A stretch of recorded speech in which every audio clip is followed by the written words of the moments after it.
Good evening guys, আসসালামু আলাইকুম everyone. আমি সন্ধ্যা থেকে আজ ব্লগটা স্টার্ট করেছি। তোমরা সবাই কেমন আছো? আশা করছি তোমরা সবাই ভালো আছো। আলহামদুলিল্লাহ, আমরা সবাই ভালো আছি আল্লাহর রহমতে। এখানে সন্ধ্যার সময়তেই মাছ নিয়ে আসে। আমাদের রাতেই মাছটা একটু রান্না হয়। দিনে সেরকম মাছ রাতে আনলে রাত থাকলে রাতে দিনের দিকে রান্না হয়। রাতেই মাছ নিয়ে এসেছে। চলো আমি মাছগুলো একটু পরিষ্কার করে নিই, ধুয়ে মুছে নিই, আর যেগুলো রাখার রেখে দিই। এই মাছটা কিছুটা দোকানে দিয়ে দেবো এ থেকে। চলো সেটাই আমি করছি, তোমরা দেখতে থাকো। আর কিছুটা বাচ্চাদের লেগে এখানে খাবার এনেছে। চলো ওদের জন্য বিরিয়ানি এনেছে, সেটা ওদেরকে আমি দিয়ে দিই। এখন দেখো দিয়ে দিয়েছি, ওরা খাওয়া স্টার্টও করে দিয়েছে। এখানে এনেছে বিরিয়ানি, সাদা বিরিয়ানি, বেশি মশলাও দেয় না এখানে, এবং এতে আলুও পড়ে না, স্রেফ বিরিয়ানি আর গোশত থাকে। এটা কানপুরের বিরিয়ানি, সাদা বিরিয়ানি এখানে। চলো আমরা খাওয়া দাওয়া করে নিলাম সন্ধ্যাবেলায়। খুবই টেস্টি হয় বিরিয়ানিটা। দেখো এইখানে তোমাদের ঘরে একটু শেয়ার করছি, কটা বিয়ে বাড়ি ইনভাইট করে গেছে কার্ড দিয়ে। এখানে তো কার্ডই বেশি চলে।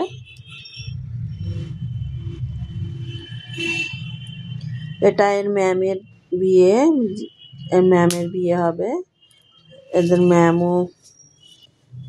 মেয়েটার ম্যামও দাওয়াত করে গেছে, কার্ড দিয়ে গেছে। একই দিনে দেখো, আবার একই দিনে এই বিয়ে বাড়িটাও পড়েছে। একটা মুসলমানদের বিয়ে, একটা হিন্দুদের বিয়ে, দুটো একই রাতে। এখানে তো রাতেই বিয়ে হয়। দেখা যাক, দুদিকেই যাওয়ার চেষ্টা করতে হবে, যেহেতু ম্যামটাও অত করে বলে গেছে। কোথা যাওয়া হয়, একজনকেও পাঠাতে হবে। বিয়ে বাড়ি পড়ে না এবার আবার একই হপ্তায় 3টে বিয়ে বাড়ি পড়ে গেছে। আবার একই রাতে দুটো একসাথে।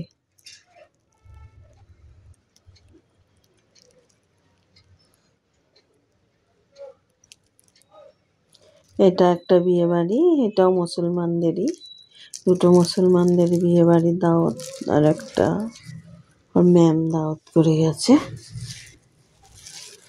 চলো অনেক করে তো বলে গেছে, যাওয়ার চেষ্টা তো করতেই হবে, যাকে হোক একজনকেও পাঠাতে হবে। চলো এখানে বিয়ে বাড়ি কেমন হয় শেয়ার করার চেষ্টা করব তোমাদের ঘরে। তোমরা ভিডিও দেখতে থাকো, সাথে থাকো, এবং পুরো ভিডিও দেখবে, স্কিপ করবে না। একটু ভালো লাগলে লাইক করবে, কমেন্ট করবে, এবং তোমাদের ফ্রেন্ড অ্যান্ড ফ্যামিলির মধ্যে শেয়ার করবে, দেখার সুযোগ করে দেবে।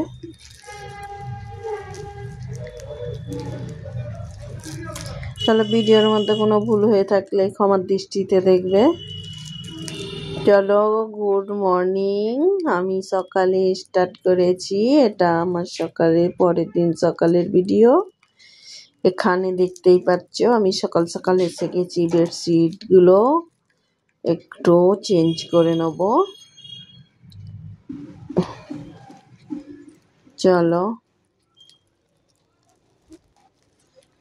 কদিন হয়ে গেল বেডশিটটা চেঞ্জ করা হয়নি, কদিন বলতে 3-4 দিন হয়ে গেছে অবশ্য। তাই ভাবলাম প্রথমে আমি গিয়ে ঘরদোর পরিষ্কার করে নিই, পরে রান্না করব আজকে।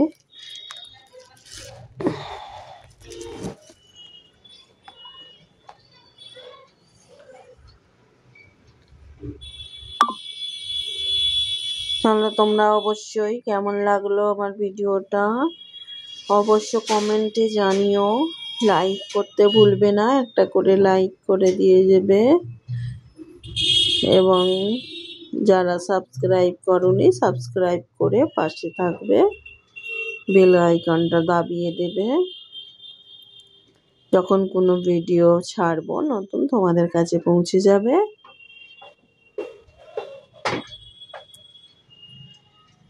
জানি না কত টাকাকে ভালো লাগছে আমার ভিডিওগুলো, তোমরা কমেন্ট করে জানিও, তবেই বুঝতে পারবো। ভালো লাগলেও জানাবে, খারাপ লাগলেও জানাবে। চলো, তোমাদের সাথে বকতে বকতে আমার চাদর বিছানো হয়ে গেল, দেখতেই পাচ্ছ।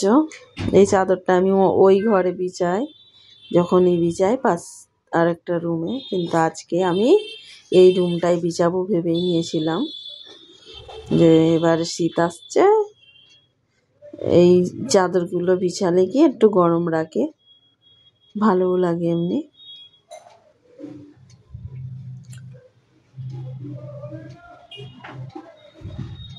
চলো, ওই হাতে চাদর বিছানো হয়ে গেছে, এবারে আমি ওই হাতে আমি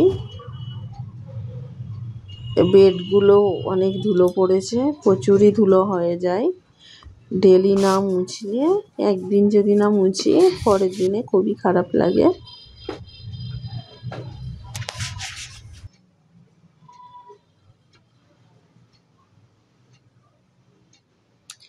আমি তো আমার কাজগুলো এইভাবেই এক হাতে করে থাকি, কোনো হেল্পের হাত লাগে না।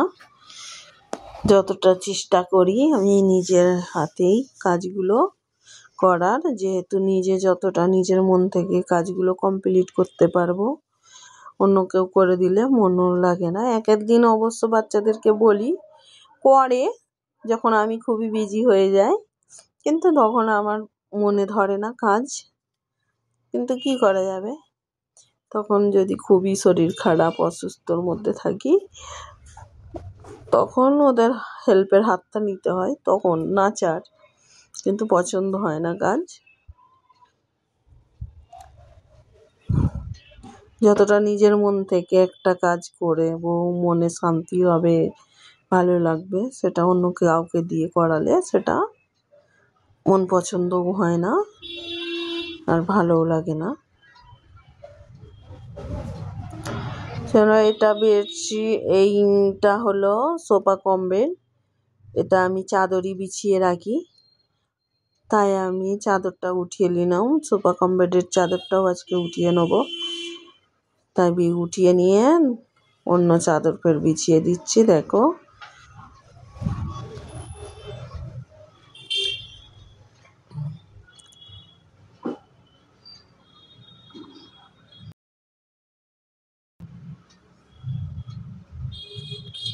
সেরকম খুব সুন্দর মানার নয়, মোটামুটি সোফা কম বেডটা দেখতে। চলো, তবু যাই হোক, এটা আমার হলের মধ্যে থাকে, ছোট হল, কিন্তু তার মধ্যে এক সাইডে রাখা থাকে, তবু কেউ এলে বসতে পারে এটাতে। চলো, আমার চাদর বিছানো তো হয়েই গেল, দেখতেই পাচ্ছ তোমরা গাইস। এখানে দেখো আমাদের বিট্টুটাকে রাখুন, আমাকে তো প্রচুর পেরেশান করেছে চাদর বিছাচ্ছিলাম যখন, চাদর ধরে টানছিল, দাঁত দিয়ে কাটছিল, এখন এসে হাঁপিয়ে গেছে, বসে শুয়ে পড়েছে, ওই জন্য আমিও একটু পেরেশান করছি। যখনই যাই কাজ করব সেখানেই যেয়ে ঠিক বসে থাকবে, পেরেশান করবে। বহুত কিউট, দেখো এত পেরেশান করছি, কিছু করছে না, ভালোও লাগে পেরেশান করতে, আমাকে তো খুবই ভালো লাগে এর সাথে এরকম করতে, এতই সুন্দর কিউট পাড়া। কিছুটা টাইম তো এর সাথেই চলে যায়। দেখো, এখানে সিংহ মামা বসে আছে সিংহর মতো করে, সিংহ মামা, আমার মেয়ে বলছে সিংহ মামা, সিংহ মামা মাংস খেতে চাও, রাজহাংস খেতে দেবো, হিংসা ভুলে যাও। চলো, এখানে কি রান্না হয়েছে দেখো, আমার রান্না অবশ্য কমপ্লিট হয়ে গেছে। তারপরে আমি রান্না কমপ্লিট করেছি, সেটা তোমাদের সাথে আর শেয়ার করিনি, ভিডিও অনেক বড় হয়ে যাবে। তাই কি রান্না হয়েছে, আমাদের দুপুরের মেনুতে কি আছে সেটা তোমাদের কাছে শেয়ার করছি। দেখো, চলো, আমার তো রান্না বান্না কমপ্লিট। এবার আমি এখানে এসে হাতকে হাত আমি এবারে কিচেনটা একটু পরিষ্কার করে নেব। এটা আমার যেহেতু রেগুলার কাজ, তাই ভাবলাম আমি আগে কিচেনটা পরিষ্কার করে নিই। যে কোনো কাজ আদত করে নিলে সহজ হয়ে যায়। আমি এটা তো আদত হয়ে গেছে আমার রান্না হওয়া মাত্রই আমি পরিষ্কার করে নিই। তোমরাও চেষ্টা করবে, যারা আদত নেই ভারী মনে হয়, কিন্তু তোমরাও চেষ্টা করবে রেগুলার করতে করতে করতে দেখবে তোমাদেরও আদত বেড়ে যাবে। তখন তোমাদের ঘরে ভালোও লাগবে না একদিন যদি না পরিষ্কার করো। আর কিচেন পরিষ্কার থাকলে, গ্যাসের ওভেন ফভেন সব পরিষ্কার থাকলে মনটাও ভালো লাগে। যেহেতু আমরা মেয়েরা বেশিরভাগ টাইম আমরা কিচেনের মধ্যে কাটাই, তাই আমাদের কিচেনটা সবসময় পরিষ্কার পরিচ্ছন্ন রাখা অবশ্যই জরুরি। আর তাতে মনও ভালো থাকবে এবং সব কাজটা সহজও মনে হবে। আমার তো এটা মনে হয় গাইস, তোমাদের কি মনে হয় জানি না। এমনি আমি একটু পরিষ্কার রাখতে ভালোবাসি। চলো, এই আমার ছিল আজকের ব্লগ। তোমাদের কাছে কিরকম লাগলো জানি না, কতটা ভালো লেগেছে সেটাও জানি না, তোমরা অবশ্যই কমেন্ট করে জানাবে। হ্যাঁ, এখানেই আমার আজকের এই পরিষ্কার পরিচ্ছন্ন, আজ এইগুলোই ছিল আমার ব্লগে। আর যদি কিছু ভুল হয়ে থাকে তোমরা ক্ষমার দৃষ্টিতে দেখবে, এবং যারা সাবস্ক্রাইব করোনি তারা সাবস্ক্রাইব করে পাশে থাকবে। আর গ্যাসটা সবসময় তোমরা, যেহেতু তেল মশলা দিয়ে রান্না হয়, তেলের ওঠে, সবসময় প্রথমে একটু সার্ফ দিয়ে পরিষ্কার করার চেষ্টা করবে। তারপরে ভিজে কাপড় দিয়ে এমনি পানি দিয়ে পরিষ্কার করে নেবে, বহুতই চকচকে হয়ে যায়, খুব সুন্দর পরিষ্কার হয়ে যায়। আর ডেলি এইটা আদত বানালে কি হয়, নোংরাটা বেশি হয় না। যেটুকুনি নোংরা হবে সেটা তক্ষুনি পরিষ্কার হয়ে যাবে। আর যখনই 2-3 দিন নোংরা হওয়ার পরে একদিন করতে গেলে তখনই ভারী ঠেকে। তাই আমার তো এটা আদত হয়ে গেছে। কার কার এরকম আদত আছে অবশ্য তোমরা কমেন্ট করে আমাকে জানাতে পারো, জানাবে। এখানেই আমি আমার ভিডিওটা এন্ড করলাম। খুদা হাফেজ।